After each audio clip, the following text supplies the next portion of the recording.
All right, welcome to this online open house for our members. I'm at my oldest daughter's apartment in Salt Lake City. Jeff had something down here and I came down too. And it's a horrible time to come down because she has so many classes and she had major exams last week and projects due. But anyway, at least I get to see her and I'll do some laundry and some cleaning while I'm here too. Anyway, I love you guys so much. I do want to apologize because we were supposed to do this online open house 3 days ago on Sunday. And it was on my calendar, it was on the member site, and I had all my notifications turned off on Sunday. I didn't have any work things. So my brain thought, and then it was like an hour and a half afterwards, and I'm sitting next to Georgia. We were doing something together, and I was working on something else, and I was like, oh fudge, like I was supposed to do an online open house an hour and a half ago. So I didn't send out the reminder. Huge hugs to anyone that was like, wait, I thought it said right here Sunday. So my apologies. I'm still getting into a new groove, I guess. Anyway, but things are clicking really well. I do feel a whole I get these waves of like inspiration and connection, and I'm definitely feeling one of those. I felt a version of it when I was in Cancun on the client trip, and I'm definitely feeling one related to the recent, the spring, for us in the north, the spring equinox. Yeah. Oh, wow. Okay, I definitely feel that. And then all of it to me leads up really well to the weekend workshop that we'll have at the end of April, so next month. That feels really good. So how are you guys doing? What's going on? Anything that you want to talk about, you can put it in the chat. You can unmute yourself. There's not that many of us here, so I don't even feel like we need to raise hands. But what's up with you guys?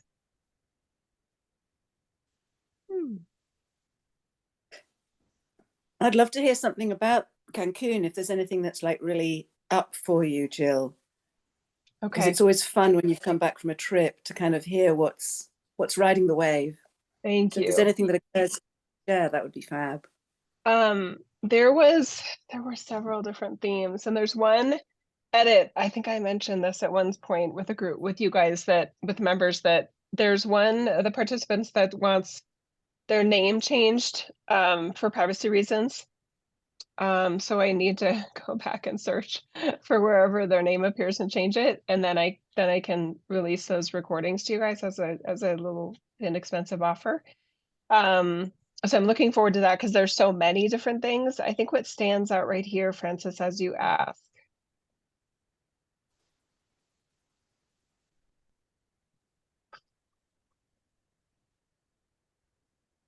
I guess there's a theme of hidden in plain sight. When you go to Chichen Itza, one of the main, you know, events in the entire Yucatan, which is a huge part of Mexico, Chichen Itza stands out. El Castillo, the main pyramid. There's one step for every day of the year. The Mayans were fantastic with astronomy and patterning and cycles, calendars, all of those things. They were very pioneering, especially for that era. And yet there was a sense that so many of us had, and I had this more on this visit than the other two times I've been there, to that site. There's this whole other area near the observatory where the scientists and the philosophers would have done their observing of the skies and the patterns. And I started calling it, as we were walking around with our amazingly divinely chosen guide, Santi. I said, I want to call this space the Academy. Like this is where we were, right? If either we specifically incarnated in that timeline, or us as our soulfulness somehow being a part of what they were doing, as that culture. And it felt really homey in that area. And then there was a temple kind of area that had a lot of amazing carvings with, third eye. There was actually like a little, like another person carved at the third eye on one of the symbols above this area. And Santi was like, let me take you to my favorite place. I don't remember ever having been to that section, or at least not feeling it and being as just amazed by the carvings and the symbolism and that kind of thing. There was a rope, so we couldn't go inside, and I'm like, I'll pay extra. What are we in Egypt? You just pay, and you can get behind these. You can't go in there, and it's like, and then you get in there. They don't have that in Mexico, at least we didn't get that. Anyway, so there was a weird sense of we belong in there. Like this is our place. We should be able to go in this space, but so it's just the hidden in plain sight theme for me comes up because there's the biggest thing that everybody takes selfies. We took pictures, but not really. I don't think any of us did selfies. Pictures with the big, big pyramid. And then there's all this other stuff that to us felt almost more important and more interesting historically. So it's just kind of interesting that no crowds were there. The tour guides weren't bringing their people over to the academy, as we're calling it, or to these other temples. And that just felt really interesting because there's the show, and then there's the almost like who built the show and what they were interested in and what they built to support themselves and attune their energies and help their divine insight be flourishing. Yeah, so that was a really meaningful part to me. The other part that came up, which was really interesting, is as we go to some other sites like Koba, which is I think the tallest pyramid that remains in the Yucatan, and maybe in the entire Mayan citizenry. There are all these big, very showy kind of stones that have all these symbols, and it feels very conventionally masculine. Like this is what happened. This is who I had to conquer, and these are who this was the battle, and this was the symbolism of the leader of the battle, that kind of thing. And I don't think I expressed as clearly as I wanted to Santiago, but most of our group got what I was trying to say. This is the I was here and this is what I did kind of energy, which is on this stone and lasts thousands of years. There's all these other ways that maybe a less showy, a less, aggressive, assertive kind of energy but still very creative. You could say feminine, but I don't want to stereotype, in a gender way, but just we were here too. We did all these things. There's not a stone to show it. There's no record of it, but a whole bunch of other eras and creations and experiences and evolution and progress was made here, that there's not a stone with a story about it erected anywhere. It was never made because we were just busy living and experiencing and creating. There's not a I was here kind of moment. So that was kind of cool to kind of just reflect on that of what we see now in this timeline of past of these other eras is what's left. And what's left is often something that was very showy, very long lasting. And think of all the things all of us do every day that will have no record and yet mean possibly so much more. Yeah.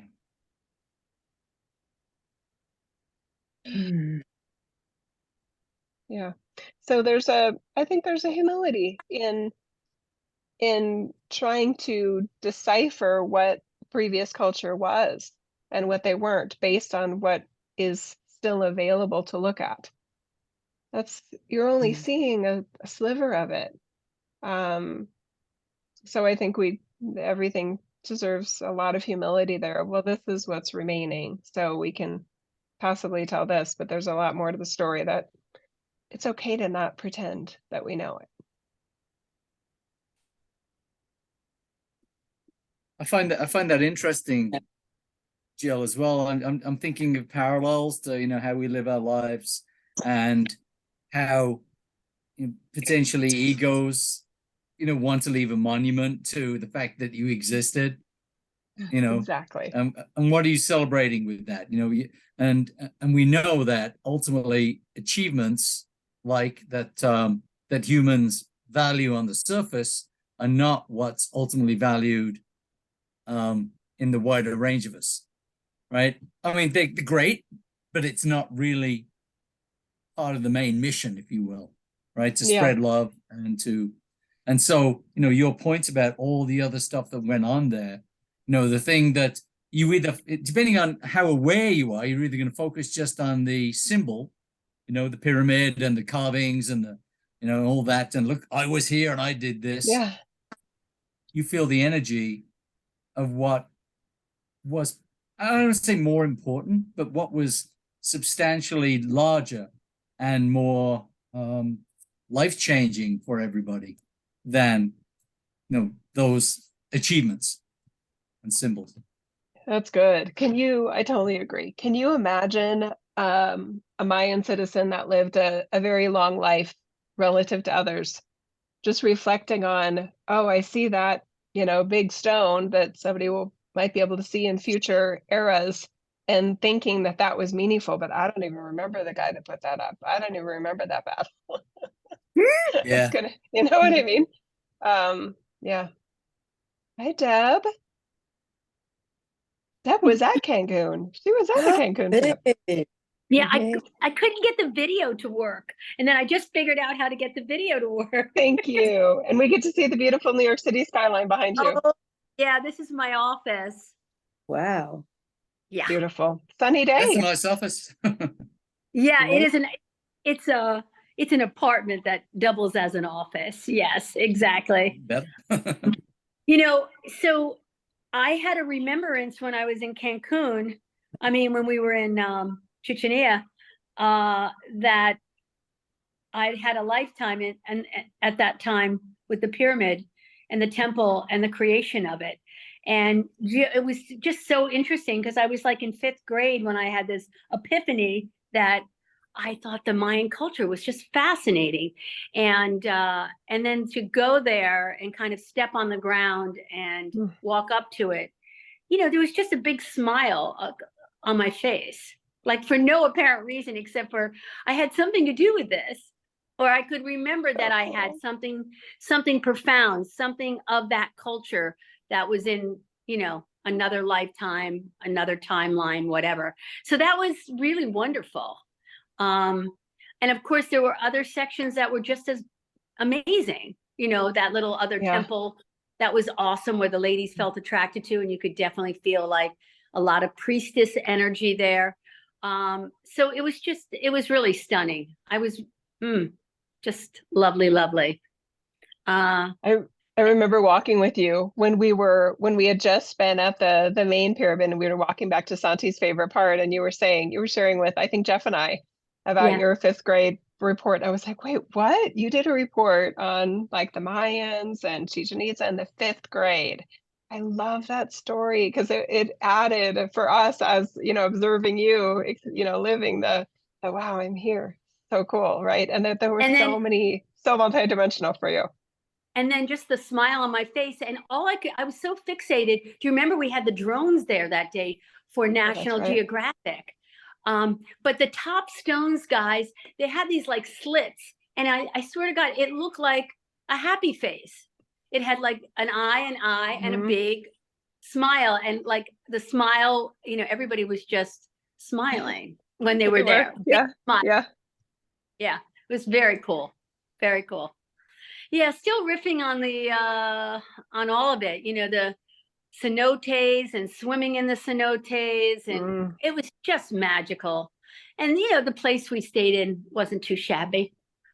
The villa, the one in the villa Acapulco. Oh my God. was outstanding.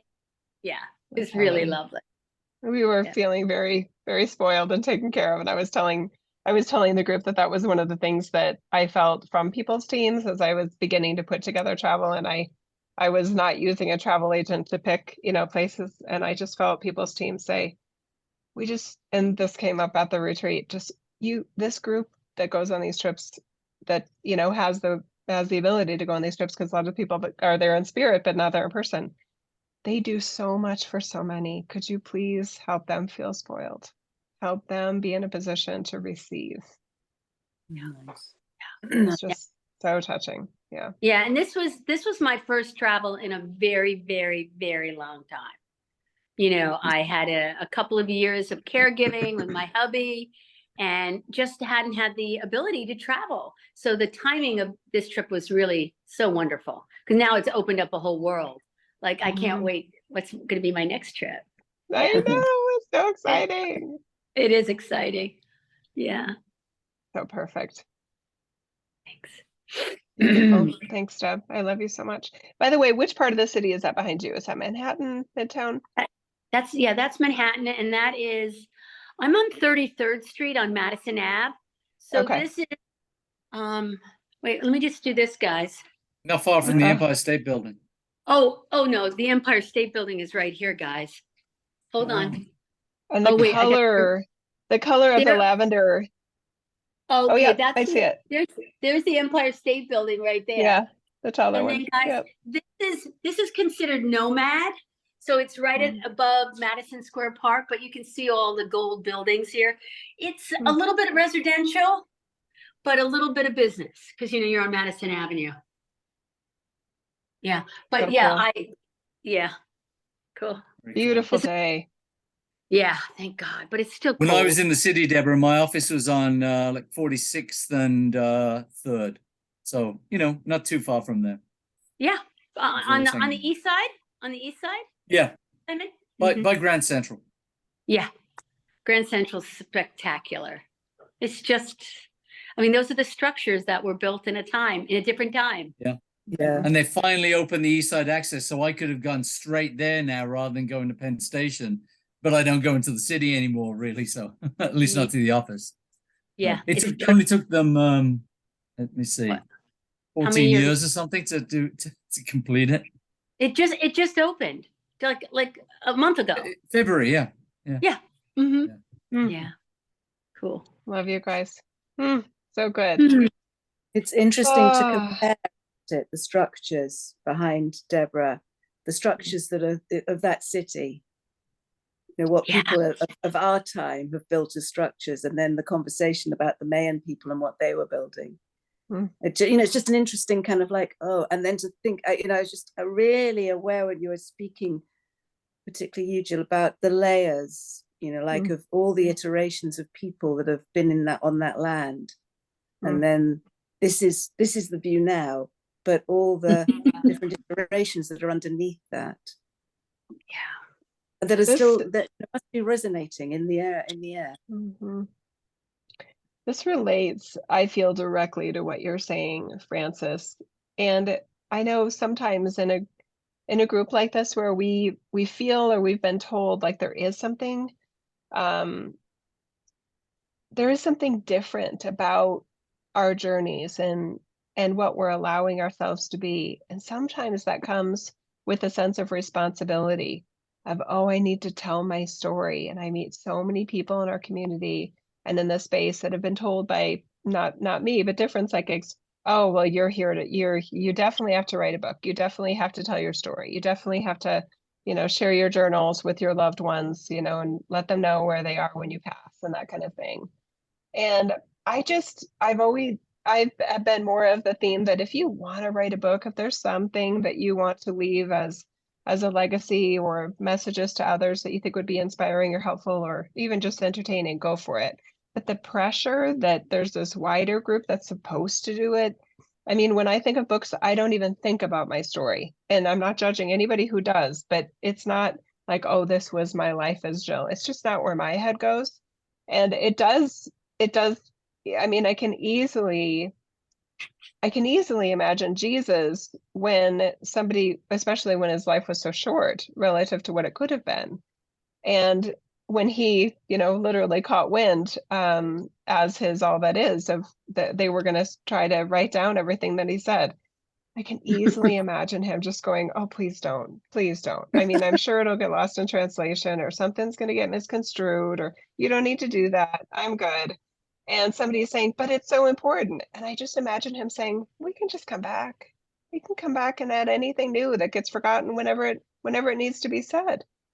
But his concerns were totally valid because it ended up separating people from the divinity that they are versus connecting them to it, which is just the ultimate irony, but I know that to that range of ourselves, it's not a shock at all.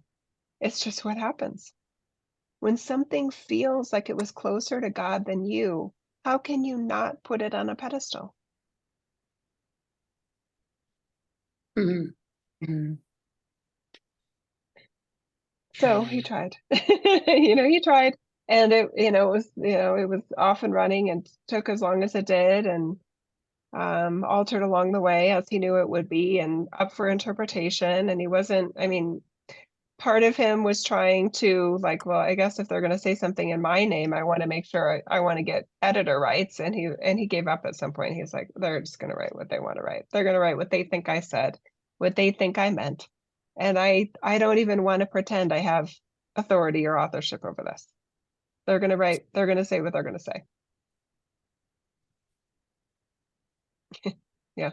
And then there's the translations, which is a whole other matter. But even the originals are not as pristine as they could be. So, hi Tabitha. How are you? Good to see you.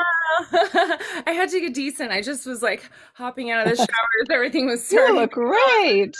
Wait a minute.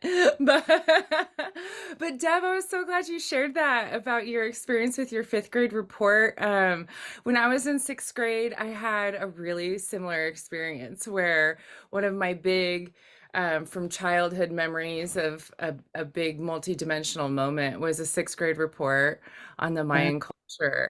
And I had procrastinated the report, which was not my style as a student, but I went to my father, who is a Pentecostal pastor. So I was raised in a strangely dogmatic environment, but also right alongside that, there was spiritual gifts were a huge part of daily life. And so there was a lot of advantages to that too. And I went to my father and I was like, I'm procrastinating. I don't know why I can't get this report done. It's so stressful. I don't understand why. And he was like, well, kiddo, why don't you just go and pray about it for a little bit? And so I stepped off and kind of got quiet in my room and really went deep inside and prayed. And it was, some people would call it channeling. I felt like I was there. I connected with an experience of an incarnation there. And it was as if I was there. It was really profound.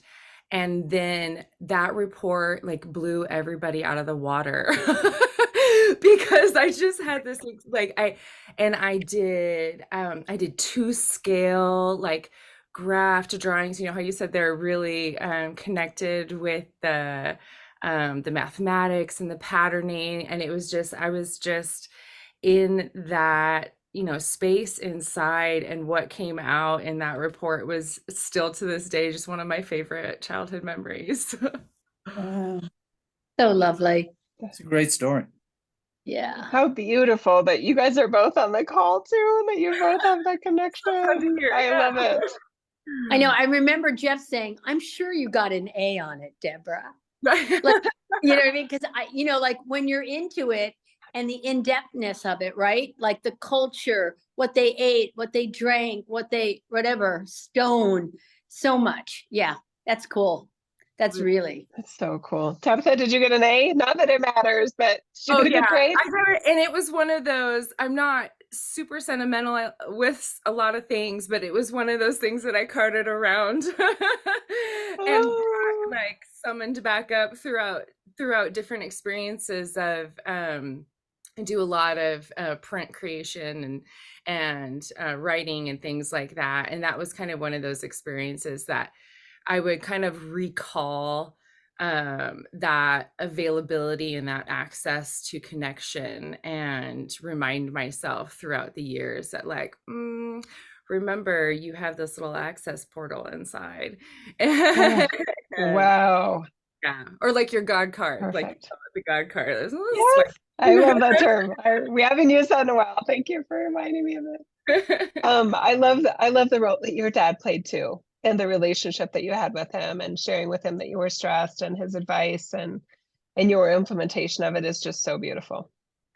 It also kind of gave me one of those little mechanical brain clues that if my brain was not coming up with a path to accomplish something, I could like go inside and do a different thing, and maybe it wasn't the brain's game to accomplish it, and that's what was creating the stress. Like maybe just set aside that path and go to that bigger, wider path. Beautiful. Tabitha, if I can ask, Tabitha, did you know that you had the availability or option of that wider path then, or was it because your dad, said go and kind of pray about it? Was that, was that something that you were already aware of as something that you might be able to do, or was that the first time that you said, "Oh wow, it doesn't have to be this hard. I don't have to effort with everything. I can just let it kind of come and let the brain cooperate rather than trying to drive the whole thing"? So that's an interesting question. It was the first time that I remembered specifically experiencing another time and space through my own personal, like through my own eye, through my own experience. Yeah. Time and space, yes. But again, I had been raised in a intensely focused environment on both devotion and spiritual gifts. And in a weird way, I became aware at a very, very young age that I had to hide a lot of my spiritual gifts. So if they weren't quite correctly phrased, because there was that dogma that was right alongside, it was a very small town environment. Because there was that dogma right alongside it, anything that didn't quite fit the presentation that the church was already used to was called demonic possession. And so, Threat. so very young age, I and that did end up happening still, like within that same year. My parents accused me of being possessed by demons because they found a notebook where I did, some people would call it automatic writing, some people would call it channeling. To me, I was like, I'm connecting with information and this is fun. And so I was like, look what I can do. And I really loved, I still do. I really loved validation and words of affirmation and approval. And my dad was this big figure in the town and in the church. And I really wanted to kind of just be like, look what I can do. And my intuition told me, like, do not leave that notebook out. Do not leave that notebook out. That is not going to be received the way you want it to be received. Like, don't do it. Don't do it. And, I was 12 and I wanted what I wanted and I did it. And it was not received. And so I did a lot of tuning down or cloaking, or I did a lot of interesting mechanics. Jill has talked before about how, like, oh, I'm kind of glad all these gifts hit me when I was in my 30s, and I don't have a memory without them. And it was challenging to navigate as a child. Thank you for sharing that.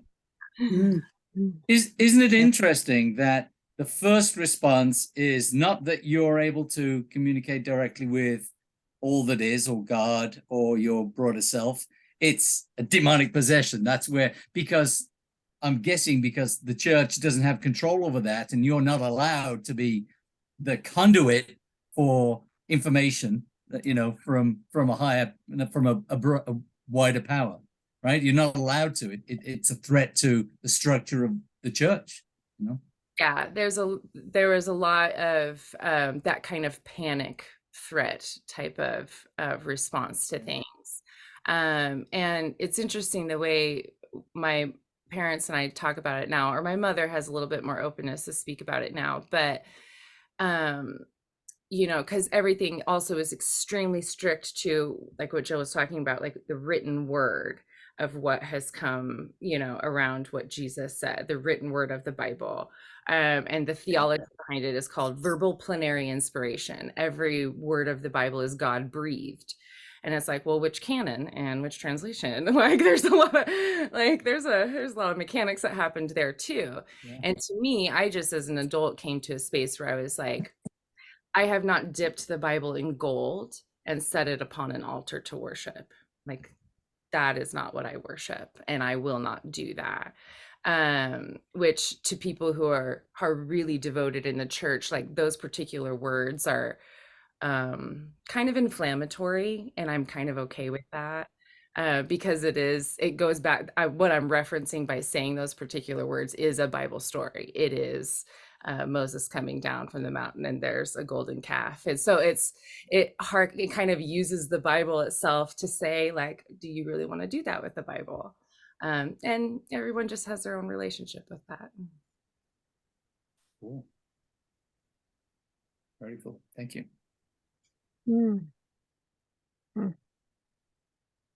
Love it.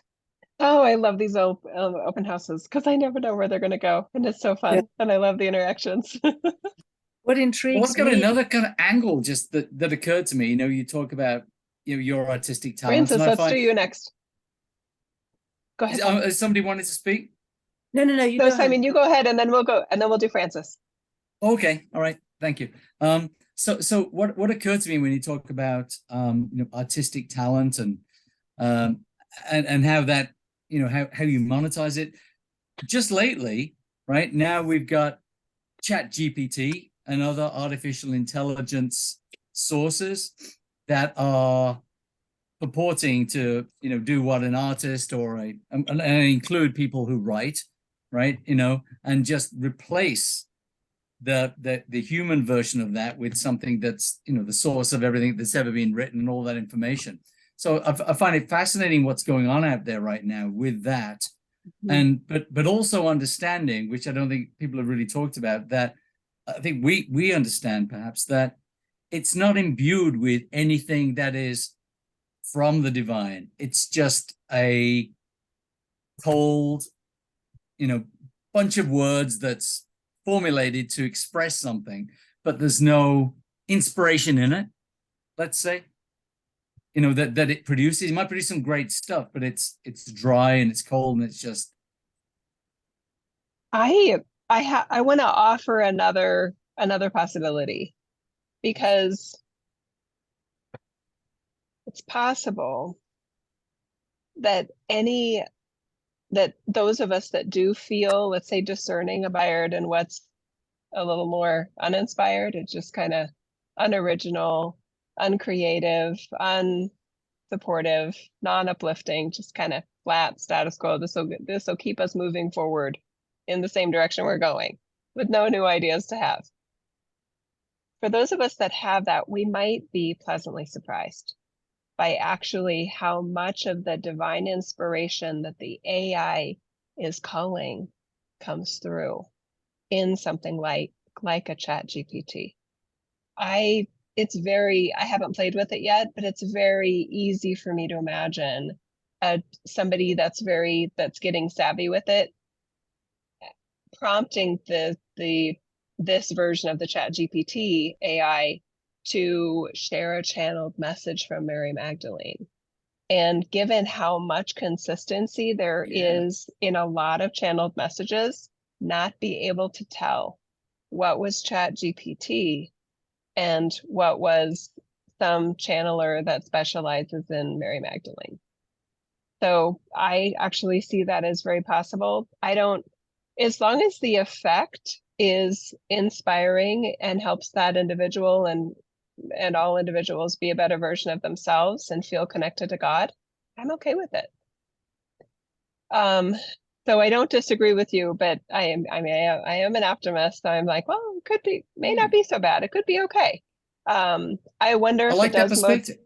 Thank you. I wonder if it does motivate me a little bit, knowing that based on some of you guys that are more savvy and what other channeled messages are out there. And I hear so often, oh my God, what you're channeling with your team is is not only different than any other channel I've heard before, it actually disagrees with some of the other channel messages before. I wonder if part of that sort of inspires me that, okay, let's make sure. Oh my God, that makes total sense. Metatron just looked at me and he said, you from the beginning have felt self-guided to record everything.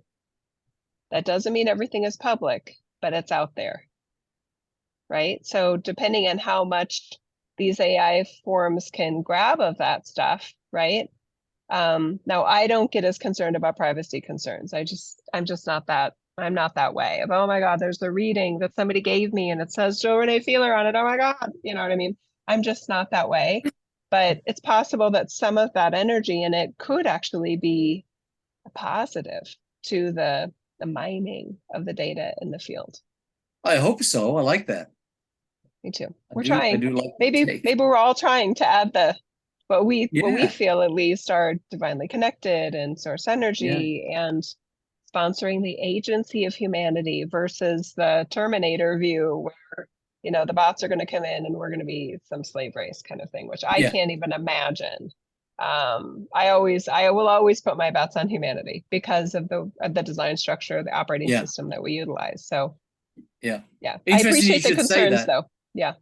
Yeah, you know what happened today, right? With Elon Musk and several other tech giants Yeah, that called they for a came out. moratorium for 6 Yeah. months on all All AI development of development. artificial intelligence because of that kind of fear, right? And Elon has been worried about AI from the beginning, right? So, Yeah. and it's funny because I do feel this surreal soul connection to Elon.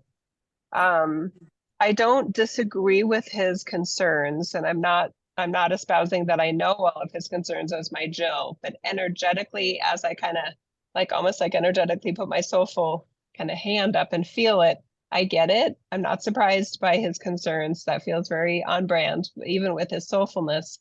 But I also feel like we'll be able to manage those. This is not the beginning of the end of, you know, everything or anything good here. And I say that with a weird amount of confidence.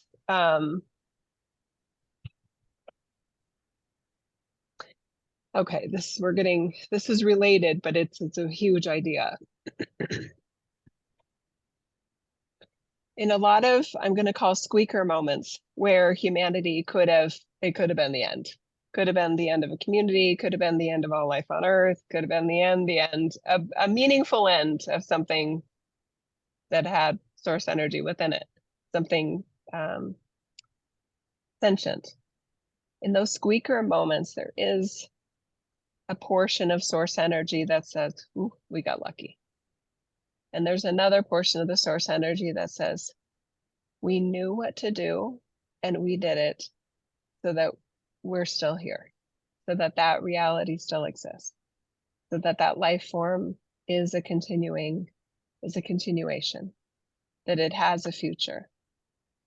So I do believe in luck, but I believe that we are able to be exactly where we need to be as source energy in those moments. And I can't think of a time where there's been what I'm calling now a squeaker moment where it was like, that was pure luck that we made it. To me, it's always like, no, we showed up.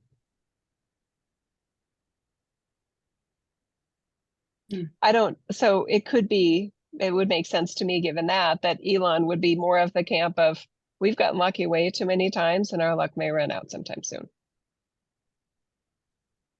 It's an interesting discussion. Thank you. It's almost like I feel like he underestimates source energy and he's giving too much emphasis to the tech controlling life versus sentience controlling tech. Yeah.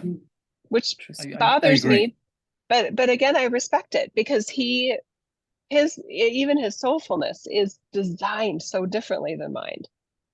So he does see Jill, if you or somebody doesn't send a crew in there, this is bad. You know what I mean? I don't see those things like he sees them.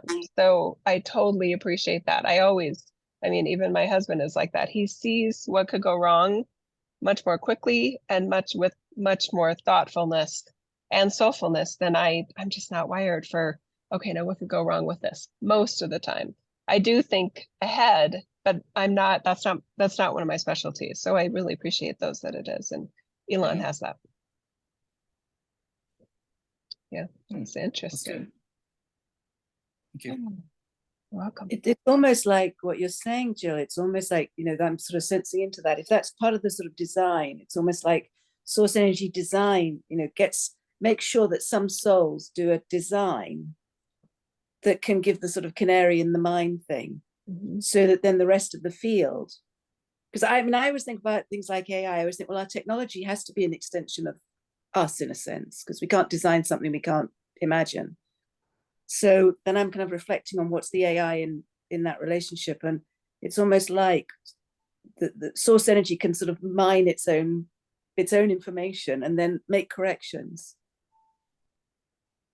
You know, I wonder if it's kind of almost built into the system that there'll always be a capacity to recognize the problem and make a course correction. But one soul won't. One soul can't see that. It's like it has to be a collaboration, if you like, between different souls kind of feeding or mining what the information is and then bringing it in. I like the word mining. It's funny because part of me wants to quibble a little bit with even the use of the word artificial in terms of AI, because there's some code that started the process, and that was human. So it has the capacity for sentience. In other words, it has the capacity for benevolent and divinity. So then it's then having a consciousness of its own, where obviously the alarm bells start to go off for a lot of people. But there's a part of me going, but if there's sentience still capable within the broader arena of related systems, then there's always reason to be optimistic that it can be brought back to a benevolent state and supportive of life versus destructive of life. I struggle with the idea that could ever be sentience in something that is code. And I was a software developer for many, many years. So I think about that. Well, how would I write that? You know, admittedly using, you know, languages that are a lot less powerful than they are today. But it's still only getting, you know, code to write some for itself, if you will, right? It can generate more code. It's still code. That's all it is. It's not an amorphous, you know, soul that's in there that's suddenly spinning this up. It's still a bunch of code developing more code, you know. So I really struggle with the idea that it could ever be really sentient, in that it could it could do some bad things potentially, but it's still just code finding an outlet, right? That's my I hear you. I agree with you, and thank you for those really clear words. And your human background as Simon is so perfectly suited to what you just said and your contribution right there. So thank you for that. Yeah, I agree with you. I'm not expecting the code to be sentient, but I appreciate the system in which the code operates has the inclusion of sentience within it somewhere.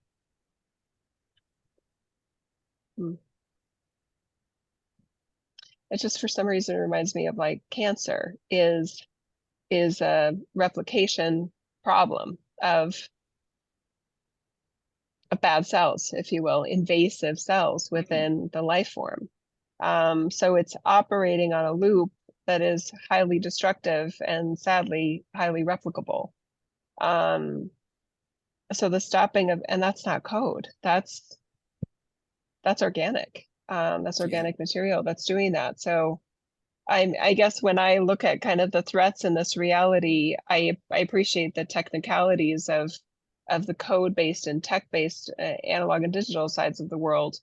But I mean, there's so many organic things that are highly destructive as well.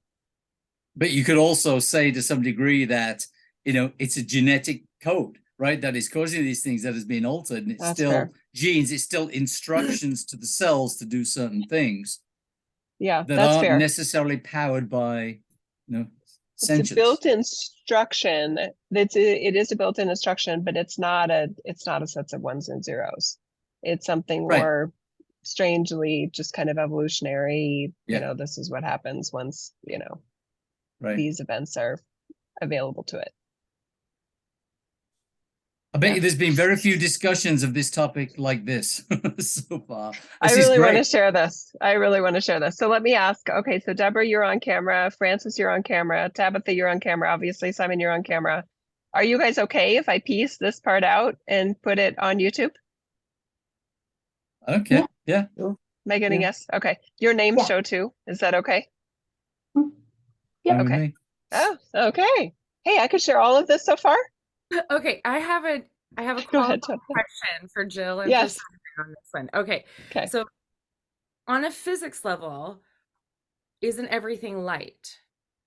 So why would there be a distinction of a code that operates within this reality as being without light? And to me, if it's all light, then how could it not at least have a capacity for divinity?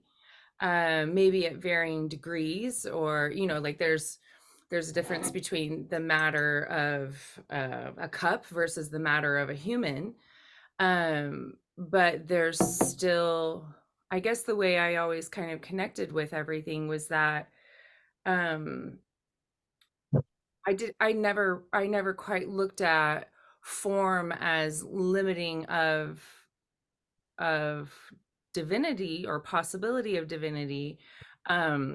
Maybe just the expression or the movement, kind of, again going back to physics, kind of the movement of that form or that code could be limited or contained. But I guess I just am really curious from Jill's energetic, mechanical kind of standpoint, looking at that.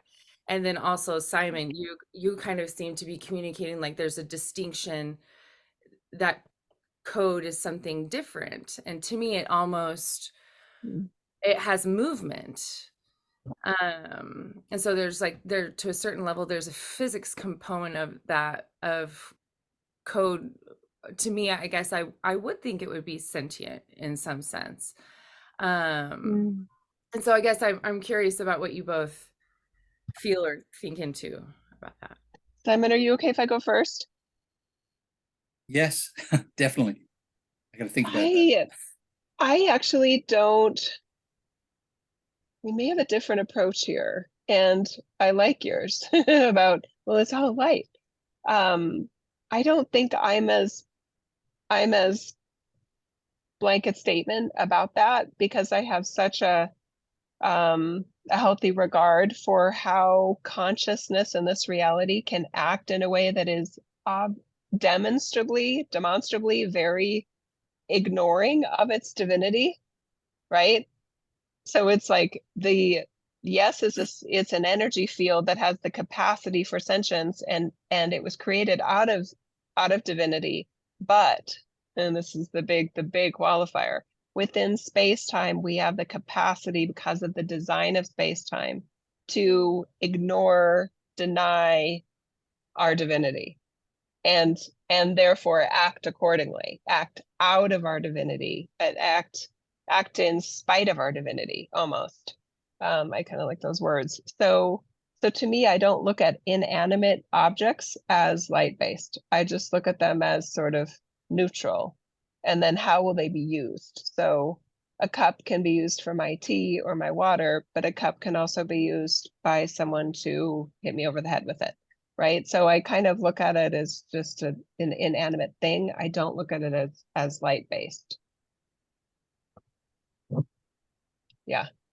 And I'm more, yeah, so my criteria, if I were to put it in terms of what is light-based, is it a container? Is it a life form that was designed for source energy to act as a creator energy, right? I don't look at a canine or a feline. as the same capacity for creator energy as a human form, or even what some would call an ET or alien form that is human-ish in its ability to think and reason and create and implement and vision idea and that sort of thing. So I do kind of, it's not a hierarchy, it's just different range of creator energy it can operate as and from. And then I'm looking at, so with fellow humans, I'm looking at, okay, I don't know their intention. So I'm going to be aware of the energy vibe, literally, I feel. Do they look like they want to harm other people, or can I sense, and are they acting as if, words are fine, but I'm really looking at their actions. Are they acting as if they want and are a part of helping everybody be their best self? Or do they only want some people to be their best self and they actually want other people to be their worst self, right? So I'm kind of looking at things like that. I kind of got off track probably a little bit there, but that's kind of how my brain works.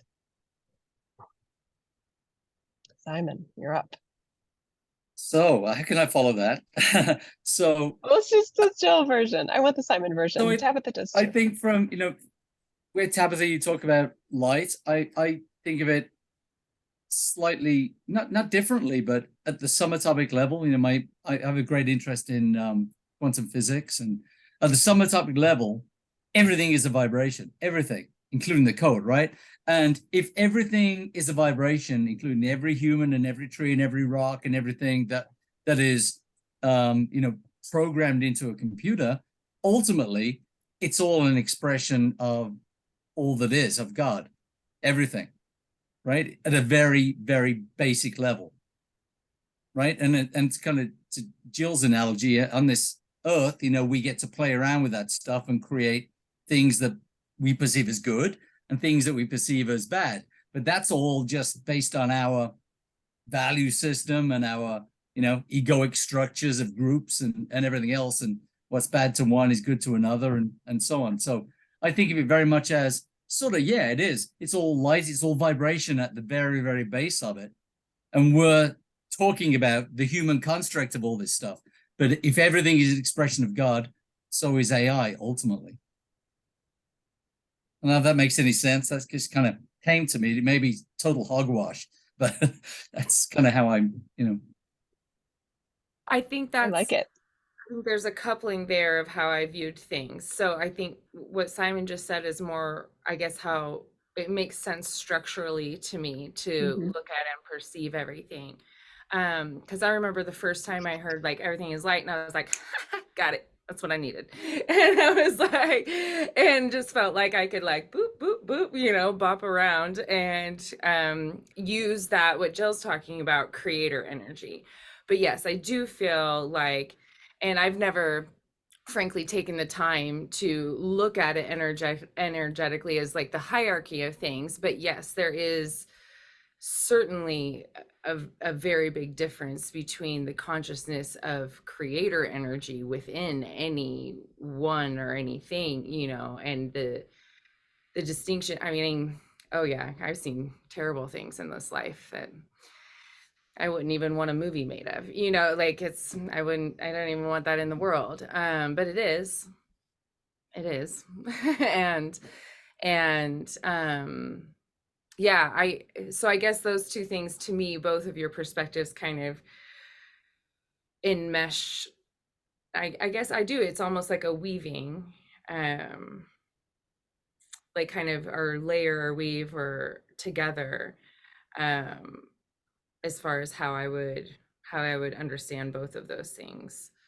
I don't think they're mutually exclusive necessarily. Neither. It's not either or. I'm glad you asked, Tabitha, both of us, because Simon, I love your words were added a lot. It was a nice narration of I think your core belief system, Tabitha. It's interesting because as a parent, I wouldn't tell my kids, well, everything is light, meaning everything is love, because that's the way I interpret it. Everything is light, everything is godly, everything is love, everything is safe. But I know I'm probably oversimplifying it. But I'm just like, I would not feel I would not feel wise and savvy in this world if that were my core belief system that I was operating from. And it would freak this F out of me if my kids were, you know, thinking, well, it's all light, so it's good. And I'm like, it's not though. Interesting. I never equated, it's interesting you just said everything is light, everything is love, because I never equated light with love.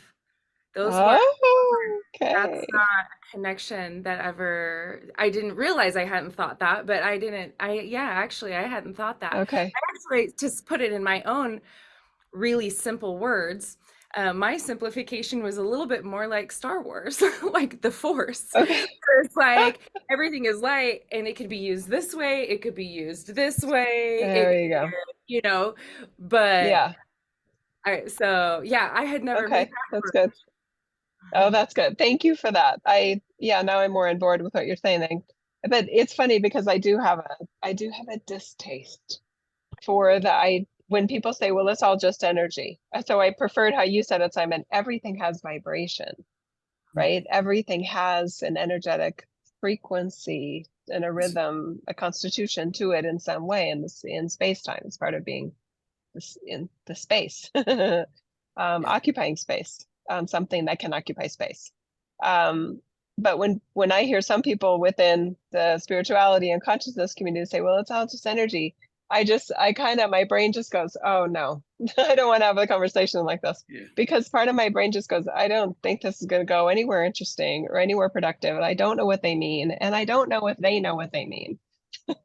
Because a lot of times when people saying that, they're not a software engineer. And so there's an aversion I have kind of to that language, and it might just be my own personal experiences in the community that I didn't. Yeah. Anyway, but it's all potential creator energy. That I can get on board with. And these are just tastes. These are just flavors of ice cream preferences, right? Well, I don't want very to make anyone feel bad if they walk around saying it's all just energy, man. I'm like, good. If that works, that's fine. Foundationally, right? It is foundationally, but the practical application of that in life and everything else has to say, okay, well, there's a soup, right? But everything comes out of the soup. But and understanding that is one thing, but that's not a practical way to go around and deal with the human things that we have to deal with on a daily basis, including our spirituality, because there are so many more influences and pieces that we can't just say, well, I'll just retreat into the soup, into pure love. It's a good place to come from, but and I know you use the word practicality, and I think that's the wrong word that I'm trying to find, but just to live, just to be, and just to interact Function. and all of the other things, That's cool. Nice. Hello, Adriana. Welcome. Are you back from India? Hi, yes, I am. It's been a few weeks now. Yeah. So, yeah, Welcome I home. just miss you so much. I need to book a session. I realized I just miss you so much. I'm so glad you're here. Yes, thank you. It's amazing to just share a bit of time with you guys, and I love the conversation. And yeah, Me too. Oh, you guys are teeing up all my favorites. I love it. Yeah. Beautiful. So what else is coming up related to this or anything? yeah. Just to comment on, it's just for me, it's the first time when I hear you talk about it, and it's the first time I also accept the idea that AI might not be all negative. Because to me, it's all. I don't want to go back into it, but it's like I do like your viewpoint, Jill. It's like we have to be careful because creation and vibration, whatever it's here, it's got this duality, and it's positive and negative all the time, and we have to be quite careful with that. But I do appreciate the fact that hold on a minute, it's not all a danger. I think it's good to sort of think of it and see it like that as well. I'm so glad it's helpful, because our creator energy, when it's not connected to hopefulness, is not as empowered, right? So I'm not a fan of false hope, but where there is legitimate optimism and hopefulness, I love to add that back in, because There's a lot of super intelligent people that are really, really good at immediately looking at what can go wrong. But I think in so many cases and if they have a strong voice like Elon does and the tech community leaders do, I think that it misinforms humanity in general of this could be fine. I mean, let's watch out for what we need to watch out for, but it's not emphatically going to be destructive and bad, but pausing is fair. There was a lot of, remember when there was a lot of talk about cloning?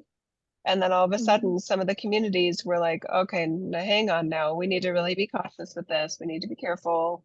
This could get out of hand, right? So I like it when some industries and industry leaders are brave enough to step up and say, I have some concerns. These are what they are. We need to watch out for this, this, and this, and this. And there is a very real possibility that their soulfulness created that human for them to be so that they could raise the alarm bells about something that in another timeline does end up going bad. That's a big idea, but that happens all the time. As our soulfulness, we're like, okay, anybody see what's happening in this space, in this time? That's problems. Let's see. I wonder if I made a me back here and I, designed it in such a way, there's a lot of free will and it may not go this way, but if I'm tech oriented and if I tend to have a visionary mindset and if I tend to have the disposition of, hey, let's watch out for things that could go bad, and then I could be a voice of reason to perhaps prevent something from going in a downward spiral in this other timeline. And that is very Terminator storyline, that's why when I sometimes think about those movies or even watch a movie and I'm like, oh, this is so good. This is such a beautiful fictional representation of something very real that we do as souls or that can happen. And yeah, so it's kind of cool. Jill, Tabitha, Tabitha, go ahead. I was wanting to hear from you again as well on this. I want to know if you have a little hack that you've created for you were talking about the distinction between, because I too am an eternal optimist, but or alongside that, it's very useful, like you said, not to have false hope. So where that energetic distinction, do you have a hack that you have created to quickly and using your wisdom discern those two things? Okay, so for me, I can get very rose-colored glasses, disconnected from reality, the realness of a danger, the realness of somebody with negative intentions. Number one, if I'm not all the way in my bodysuit. So the bodysuit can be very uncomfortable for some of us energetically. So to be all the way in the bodysuit, I'm more aware at all levels of my Jill, all, if you will, dimensions and ranges of my Jill. I have a better chance of noticing when somebody had just a dark look in their eye. And when I say dark look, to me, it's a vacancy. There's a lack of soulfulness transmitting in their eyes. Energetically, they look flat. If I look in their eyes, it feels like nothing is there. This hollow shell, and source energy is not at the front. I know it's at the core, but it's not what's animating that being. That could be a dog, that could be a cat, that could be anything, right? So I think that helps, being all the way in the bodysuit. Number two, recognizing that and this sounds so non-optimistic, it sounds so dark. Any being operating in this reality has the capacity, because of what I call Watiko, to act dark in an instant without provocation. I feel it's important to be aware of that in ourselves and in other people, whether it's being hangry or magnesium deficient or tired or super frustrated or triggered by something. It doesn't even need a reason. It's just all of a sudden there's just this ugliness that can pop up. So I'm aware of that in general. I think my own personal overachiever goal is, please don't be shocked when you see that. It hurts too much to be shocked to go, there it is. You know what I mean? So when I see it, I'm like, oh, I see that, right? And I'm not like, oh, that's a bad person. Or when I see it in myself, I'm like, okay, what the hell? You know, Jill, you know, like, what is this? You know, that's not my Jill. That's a weird thought. And how tired am I? How am I taking care of myself today? What's making me mad? What's making me angry? What's making me feel a certain way where I'm not my soulfulness that I know wants good things for everybody, including myself. Right. So that's another kind of hack move in a way. The other thing is and I know it takes a lot of energy, but really paying attention. Right. So when they may be saying, it's almost like somebody that is an abuser.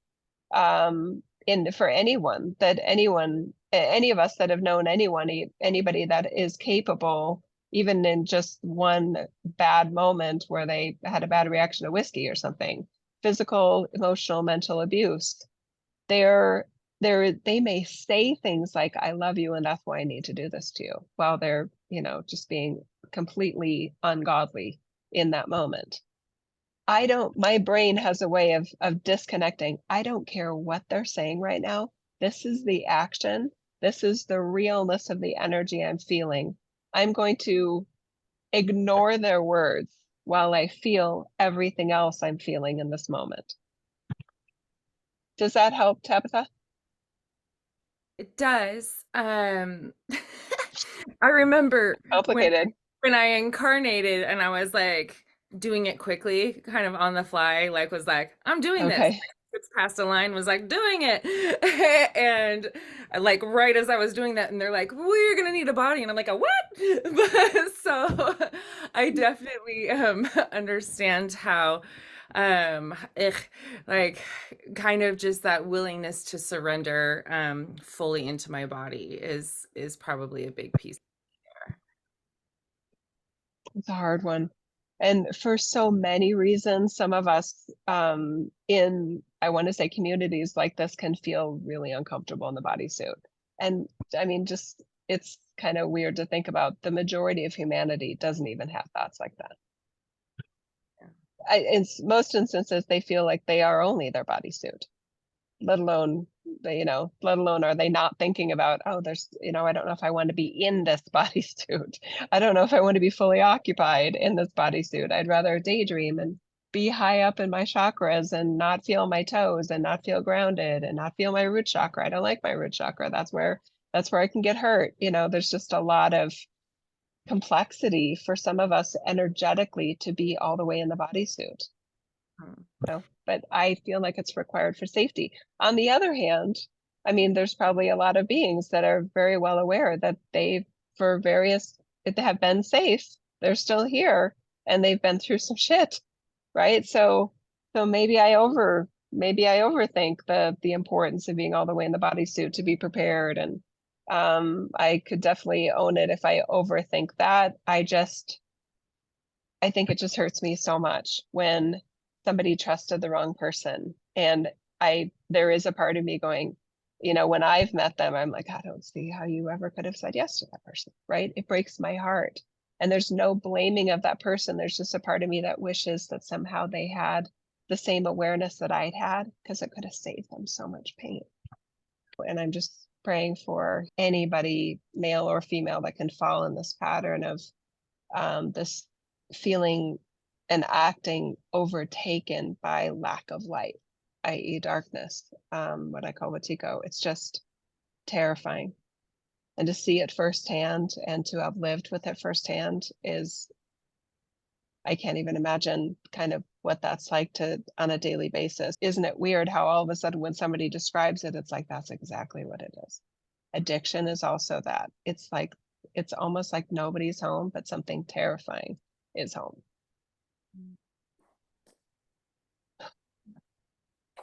Yeah.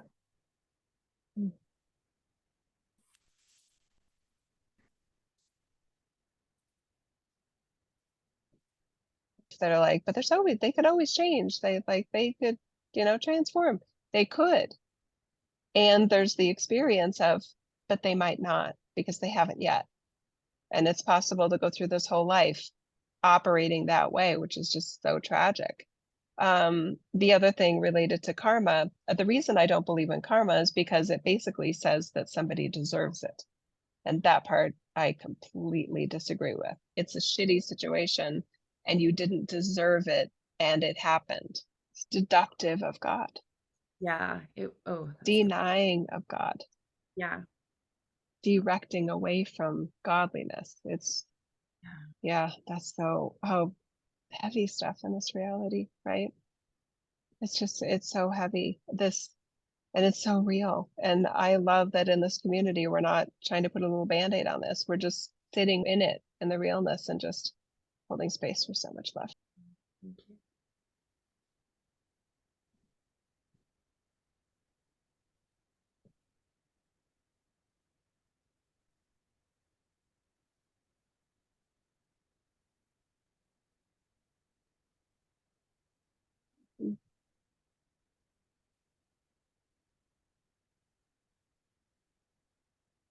Okay, let's all take a breath here.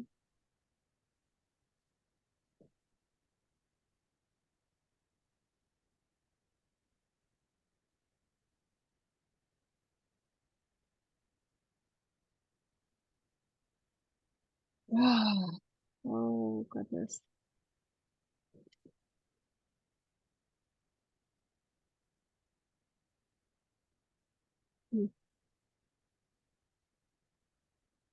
What else is coming up for anyone? We're doing well in time.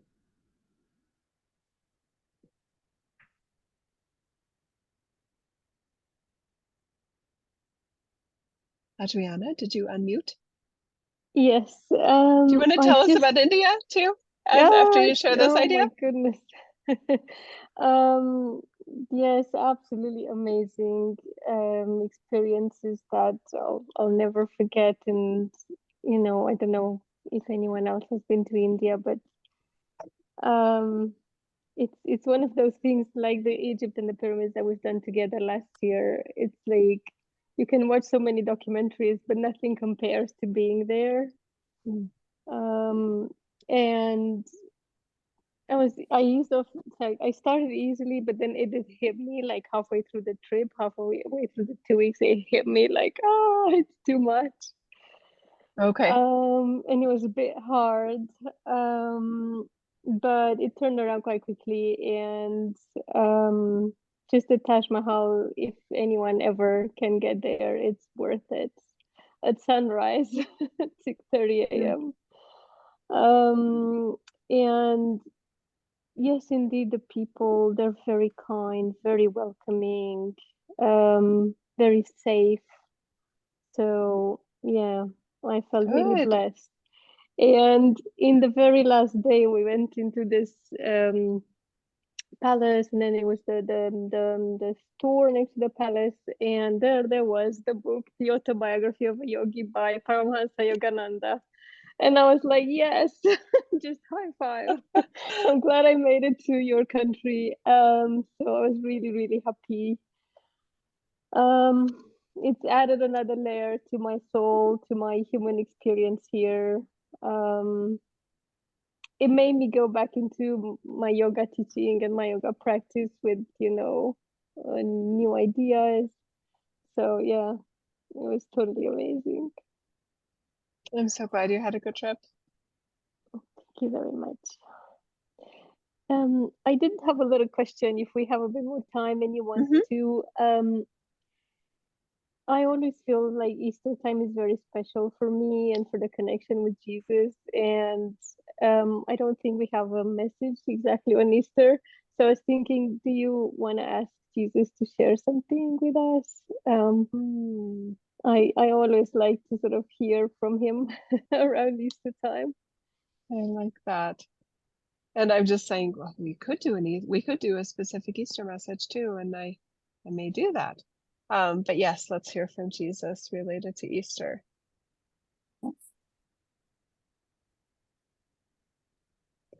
I want everyone to feel like there is some version of life after death. And this type of community is already over that hurdle, but so many aren't. I mean, there's a big portion of humans that they may believe it's for some people, but it's not for everybody. So there's that part of it, and it doesn't have to be literal. It doesn't have to be, I mean, it was in my, let's say, manifestation of a representation of me after my physical transition. It was important for people not to touch me, because the energy field almost felt like plasma in a way. So there was a delicateness to it. And it would almost like, it was the way that it was explained to me was if they were to try and touch me, it would break, I guess you could say, the spell of the realness of the connection we were having in the metaphysical way that we were having it. There's a bigger portion of humans that are comfortable with the idea of somebody appearing in their dreams, or somebody making the lights flicker in their home, or some other representation of, hey, I'm here. It is less common to like, no, I was, in the garden and I was, sad, or I was crying, and then they appeared to me and it felt as real as like a hologram would feel. That, why not have that be more available? Why not have it be as tangible as possible, but not physical? I kind of like that idea. Now, the energy fields may feel crowded. The force may feel too crowded if everybody did do that. And I recognize that some, when they pass, they're not even interested in that. I was interested in that because I was so curious. So it succeeded in enough ways where that's a big part of the message. But I don't want it to feel as if it only happens to like a chosen few or something like that.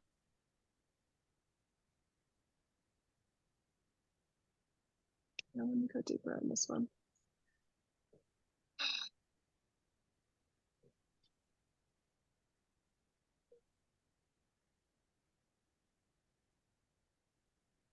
That creator energy of what's possible and curiosity has to be rooted in hopefulness.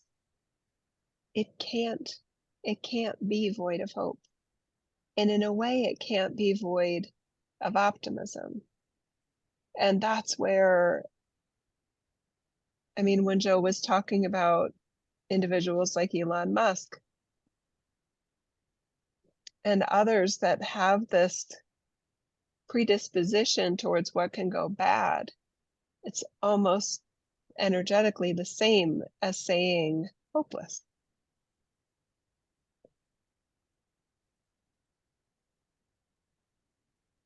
And that leads to different forms of creation. It leads to short-term solutions.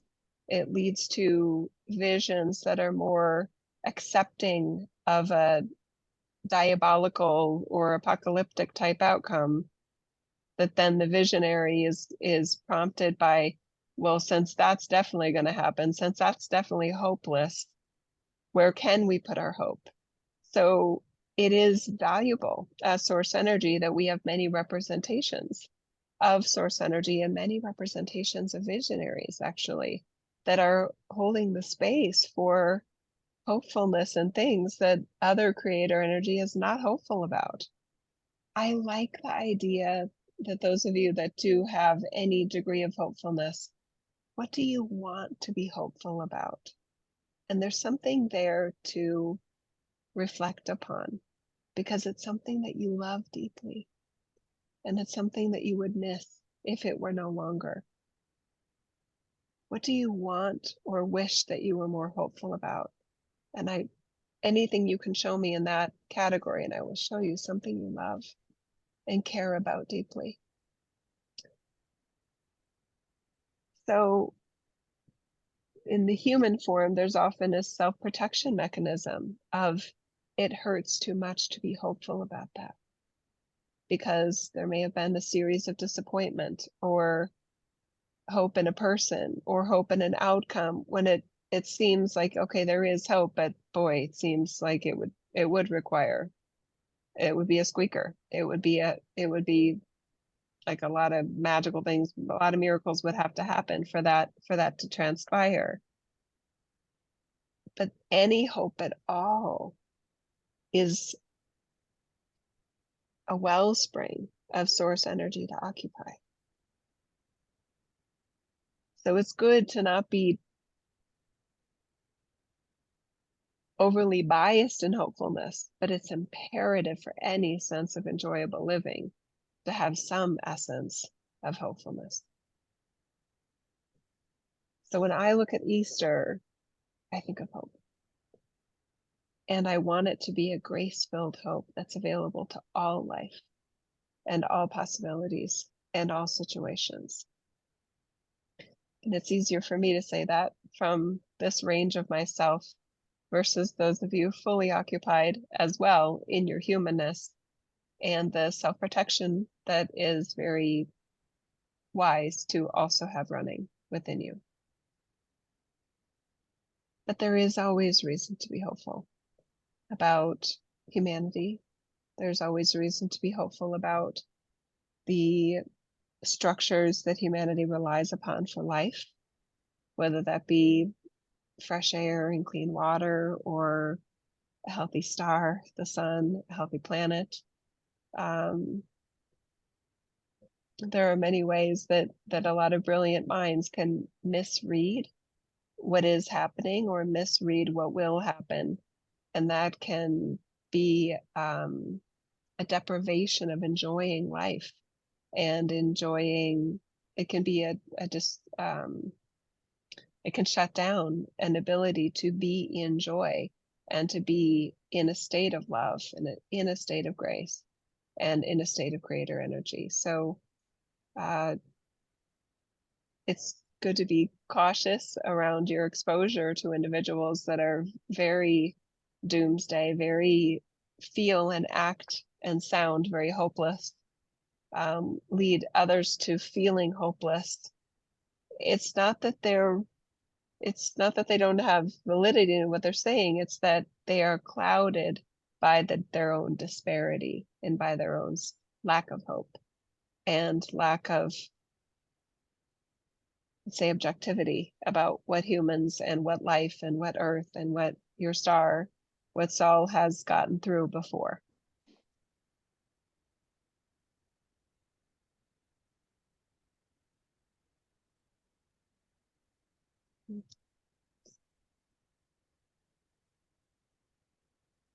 So those of you that are hopeful and you have rationale to back it up, bless you. Those of you that are hopeful and you don't even need rationality to back it up, bless you. It can be contagious, and it's so important that it's there. It's so important that there is an endless amount of hopefulness within humanity for it to continue in general. It's always required hopefulness. And sometimes it only takes one person sitting in a cave while there's all these threats outside of how bad things can go, whether it's a storm or a predator, or lack of food or anything. Sometimes it only takes one person in a community to go, maybe we'll be okay. Maybe somehow this will end up all right. Maybe somehow, even if we don't know how, this could be great. And vibrationally and from a frequency standpoint, it has a ripple effect that is undeniable. It causes goosebumps. It causes the brain waves literally to change direction. And it causes a restructuring of the human energy field in amidst that exposure. So there's a concern that I have that your direct ancestors all had a space to go to have their hope revived. Whether it was just on Sunday or just on Saturday or just from Tabitha's dad talking at the dinner table, hopefully occasionally. There was an outlet, a ready access to an outlet of hope. And because of the way those institutions have changed, because of the way different things are more enchanting somehow to a busy brain, it feels like a shortage of hope. There's not always shortage of optimism, but optimism and hope are two different things. Optimism to me feels more superficial and it's more fleeting. Hope is a sense of constitution and structure that directly connects you to the source energy you are. So we balance sometimes with providing what we hope is wisdom and knowledge and insights that is very real and very grounded and very practical, while also being a consistent outlet for hope. Those aren't maybe Jill's favorite messages, but we see that they have the greatest effect on you guys.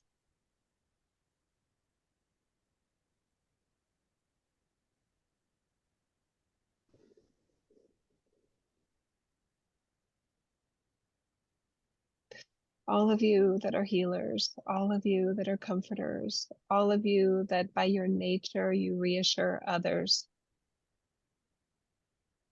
not only because they need it or they deserve it, but because you feel it. It is your hope in action. It is your hope operating as your you that can look at someone and say, I love you. That can even feel like it's lying to itself when it says, it's going to be okay. When part of you is not convinced it's going to be okay. It's almost like you're putting in your vote, your card, that just in case there's any sort of connection energy, creator energy operating here, I want this to be okay for this person or for this group or for myself. I want everything to be okay. And I want to be a representation of things being okay or glorious if the situation allows for that kind of optimism, that kind of hope. Without hope, there isn't creation. There isn't benevolent creation. Without hope, there is not gloriousness. It's hard for hope to sneak in. It's more likely that hope floods in, even where the brain doesn't want it, even where the brain is more comfortable being negative, even where the rational system says, no, I feel more comfortable when I only expect bad things in life. Hope is like the sun streaming through the clouds where you have to kind of shield your eyes because it's so bright, it's so intense, and there's no escaping it.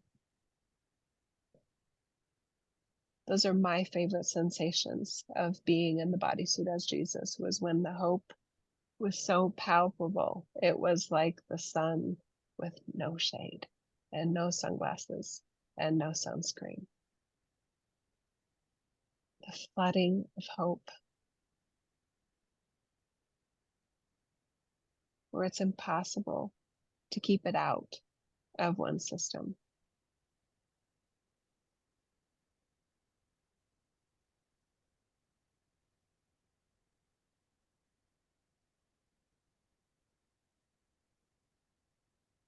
So thank you for being representatives and representations of hope and of godliness in your reality wherever you feel it, even if part of you feels like it's a white lie that you say when you don't know what else to say. Sometimes it's the perfect thing to say, even when your brain can't see why.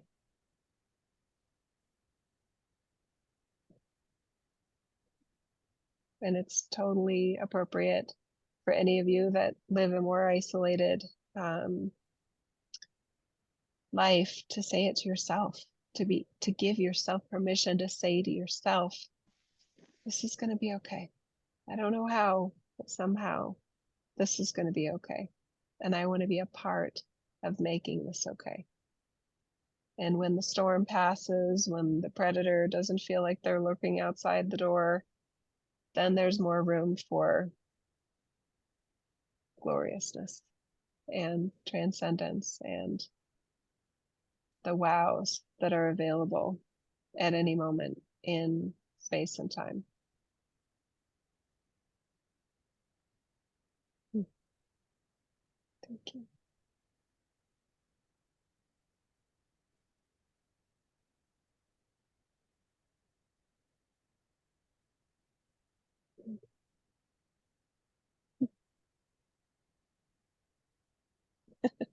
I like that. I just felt Jesus say, well, there's your Easter message. You can just cut that out and cut you and that screen and share that. How did that feel, you guys? Adriana, thank you so much for asking for that. Yeah, very, very good. Very timely, very, I think for Tabitha is great, but I think for all of us, I think I live in France and I don't know if it made it to the US, but there's lots of like, protests and stuff.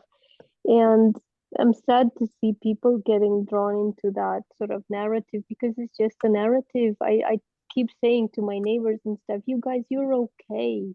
Like, it's okay. We're all okay. Let's just not get overwhelmed by this. It's just a message. It's just a narrative of some people. It's, it's not the reality of where we live, you know. I am not French. I am Romanian, but I love this country so much. And it is your home right now. You are it is my French, home right right? now. As Yes, yeah, yeah, and it's exactly this. It's the hope is missing. You know, I think someone used this word with me today. It's like the hope is missing, and I, you know, with the war in Ukraine and all these things, I think it's such a good message for these times. You know, and then this you know, ecology and this and that and water problems and all these things. It's like, I know there are problems, but again, we're not going to disappear because of that, you know. So there's definitely hope. And lots of us that can embody that, and with a smile and with looking into someone's eyes with that smile, we can make them feel there is hope. beautiful. How perfect that what Jesus was saying is exactly what you've been doing in your because you live in a fairly small community, right? Yes, yeah, in a Where village. it's hard because you guys probably aren't seeing what they're seeing in Paris. You aren't seeing, No. right? I mean, in terms of like the burning and the trash piling up And, and all of that kind of yeah. stuff. And once again, it's not that bad. It's a small part of, you know, the Protestants are doing that, and it's directed to be shown in a particular way, but it's not the end of the world, you know, what has happened. You know, yes, they passed a law that is not great, and it would have been unpopular no matter how it would have been done. But hey, you know, so And didn't Macron do it for financial reasons? It wasn't to be oh, mean. Wasn't it no, totally budget related? yeah. I mean, it's because here it's again, it's I've lived in America for a few years and I lived in the UK and obviously I lived in Romania, so I can compare different systems and the social system how they work. It's amazing that in this France, most of the retirement it is paid at the people that are in active life. And 40 years ago, there used to be 3 or 4 people in active life paying one pension, and now it's nearly 1 to 1. And it's going to get less because there's less people being born and less people in the active world, but more and more people that live longer lives. Yeah. Therefore, we have to extend the working life with at least 2 years. I mean, it's mathematically, it's and even the people that sort of lead the protest say, no, because we understand it makes sense. We just don't like how it was done. So it's an emotional ego problem there. It's not that you don't understand the necessity of it. So yeah. It almost feels like that energy, the words I want to put to it is I just want to be mad and I have to come up with a reason. So I'll, you know what I mean? It's almost like gaslighting in a way. It is, and I bought a magazine recently, and they had all these articles about how minorities today sort of come up and shout so loud that, you know, even the majority of us are quite okay and quite happy. We can't hear ourselves anymore because their noise is too loud. Those that feel disenfranchised and like they need more support and that kind of thing. Yeah, So that's in other interesting. words, I understand, because to me, most adults, you know, it's probably mean to say it, but a lot of the adults today are just 5-year-olds in an adult body. So emotionally, they haven't grown up. So they're acting out. To me, they're acting out like 5-year-olds, like throwing a temper tantrum, because they don't understand how dad up there did something that they didn't really like, they don't really disagree with, but nobody wanted to really have a mature conversation, you know. And I see this going on in a lot of places, especially in the West, in the developed world. You know, it's almost like we've had a few tens of years of very comfortable life, and today it's tough because we're not in the economic boom anymore. I went to India. India is booming economically. Hope there is like screaming out from everyone. You know, they are booming. They are building factories, they are building bridges, they are building highways, they are building airports. It's just like it's like how it was for us in the 70s, 80s, and 90s, you know. And it's just their turn, and history and evolution goes, you know, in a certain way. Interesting. And, you know, we just have And to look at it accept. related to their birth rate, related to their birth rates too, right? Yeah, I mean, their yeah. population, they're not facing what some of the I want to say modernized Western societies are facing in terms of declining birth rates and living longer and all these things. So it's a mathematical problem for sure. I do want to extend I want to say support towards, and I'm not saying a specific leader like, oh, they're a good guy or they're a bad guy. Again, I think I've already said my piece there about what I really think about humanity. We're all capable of greatness, and we're all capable of lack of greatness and darkness. But it takes a very brave leader to say, okay, these are the numbers. All the economic experts and policy experts are showing me this, you know, train wreck that we're heading towards. We have to make some changes here. I know they're not going to be popular, but they have to be done, and we're just going to rip the Band-Aid off and just make these changes. That it does take a very brave leader to do that. And sadly, And I you feel have to like be we're short of bravery. Yeah. And a I mature wish that there were population. Oh God. Yeah. Well, to accept that for the future, not just for themselves, but for their children and the children's children. I know. Because yes. it doesn't affect the people that are retiring next month or next year. It affects the people that are now 20, 30-year-old, and that will have to stay and work a little longer. But we all know in France, we have good lives. Come on.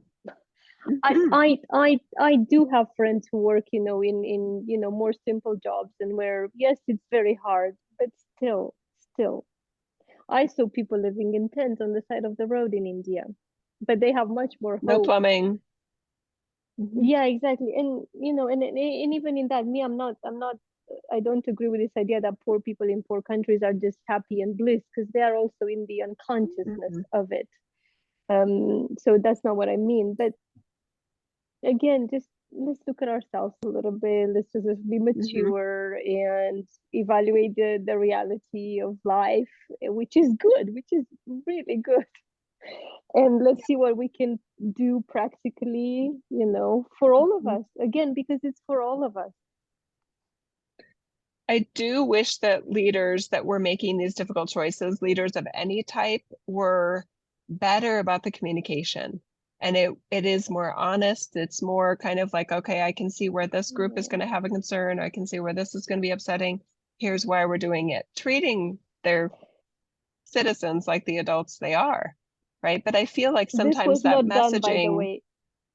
I know. I felt that's what I was just feeling. I shouldn't say I know, but I sense that. Yeah. And then, of course, when you have I don't want to point blame towards the media, but the media doesn't help with this either, because they become voices to these noisy. Yeah. So there's this distribution curve. And I talked about this in a 2022 Yes, hopes and exactly. dreams Yeah, yeah, you message or talked about something, yeah, it, about where the we had the puppet, normal I think. Yeah, or distribution, something else. and most of Yeah, us are in the center, right? Most of us are, yeah, you know, mature adults. This is how maybe I'm lying to myself, I don't know, but most of us are kind of in the center. We're not in these tales of, I view them as yes, extremist views that get yeah, really, like you said, they're noisy. And if that's all that is heard from sanctioned press outlets, and but leaders are only responding to that, yes, or leaders are only representing that, or come from that, this is a big problem. So I do wish the yeah, center, those in the center had a stronger voice and were able to say, all right, everybody calm down. Let me see if I can explain this to you in a way that a reason I think it happened, right? Because sometimes it does, sometimes they're one neighbor away from going, I'm not yeah, freaking out. Let's have a talk. yes, yes, yeah, They may not yeah, listen, yeah, but they may be yeah, mentally ill. If it's a mental illness, there's no amount of talking that's going to fix that. But I think there's a lot of people that are acting mentally ill that are not mentally ill, and they're just yes, yeah. other To me, forms of they're just, dysfunction. yeah, So emotionally immature, and it's they don't have that, because it takes a bit of sort of self-control, which, it requires energy and requires a certain sure. maybe level of intelligence, or like to master yourself in a way that you can sort of not let the emotions bubble up and just make you act or say things. And I am a very emotional person, so I had years of like observing how to fine tune my emotions and how to stay in my stable place. And so I understand that difficulty. But once again, we live in a very developed country that gives us resources to learn to develop, this emotional maturity. Yeah. Oh, it's so hard. I like and this is just such a silly example related to this, but kind of. There's this guy, his name is Don Day. That's literally his name, Don Day. In 2016, he started this online newsletter about what's going on in my area, in the valley. Like there's a total of 4 kind of cities that are comprised in my little valley. And he was like, "Oh, this is what I think is news that would help people feel informed today about what's going on." And it's grown and it's great. This little email thing, I mean, I do feel informed. It's super cool about little restaurants and, stand-up comedians that are coming. And also, like, this is the deep dive on that project that, that was funded that has not been going well. And now they have enough money to actually do investigative journalism and really dive deep and, send letters of inquiry to some of these government agencies saying, hey, our readers are deserving, we're representative, they want to know what's happening with this, and this. And they're now being able to hold accountable more government agencies and public funded projects and things like that in a way that the other established news outlets don't do, even the local ones. So it's just, I kind of like this kind of like, okay, so it took one person to go, well, I don't think that anyone else is doing a good job at this. So anyway, yeah. Anyway, changes can be made. He obviously was a hopeful person. So yeah. Wow. Well, I'm glad you're safe. Thank you for giving us the update on your trip to India. I'm glad you had a good trip, and thanks for inviting us into this topic of France, because I know for some of us we've been aware of it and concerned about it, and there's just a lot of room for improvement in so many areas. Yeah. All right, you guys, does that feel like a wrap? Wow. Is feeling hopeful?